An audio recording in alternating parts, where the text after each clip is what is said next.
Hello guys! Ayan, nakikita nyo yan. Turuan ko kayo ng tips kung paano nyo paputi ng kaserola nyo.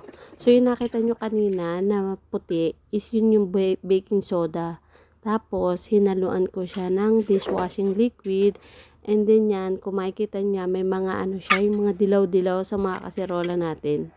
Diba nahirapan kayo magpaputi ng mga kaserola nyo?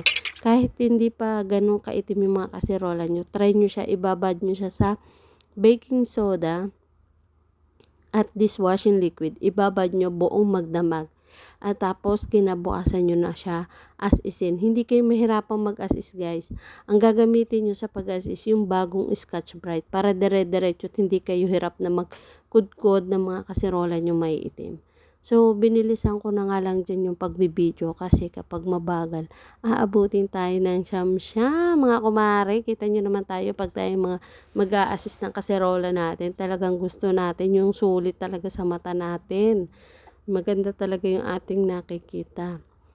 So, kaya yan, para mas mabilis lang kayo at hindi pati masakit sa inyong mga kamay, mga mamshi.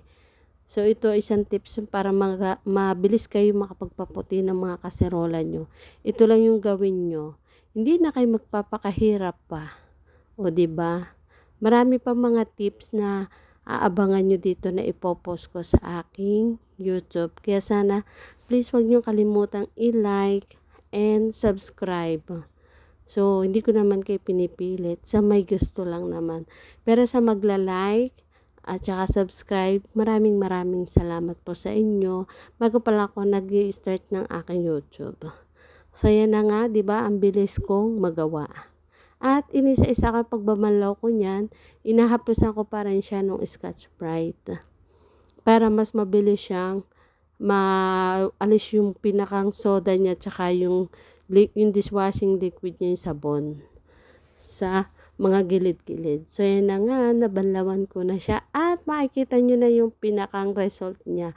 As in, ang kintab at ang ganda sa mata. Ayan na nga! So, nakita nyo na yan, o diba? Walang kahirap-hirap, less pa sa oras. Hindi kayo aabutin na maghapon sa pag-a-as-is. So, mga mamsi, ano pang inaantay nyo? Simulan nyo na ang magbabad ngayong gabi pa lang para bukas mayroon na kayong malinis at maliwalas na kaserola. Bye-bye!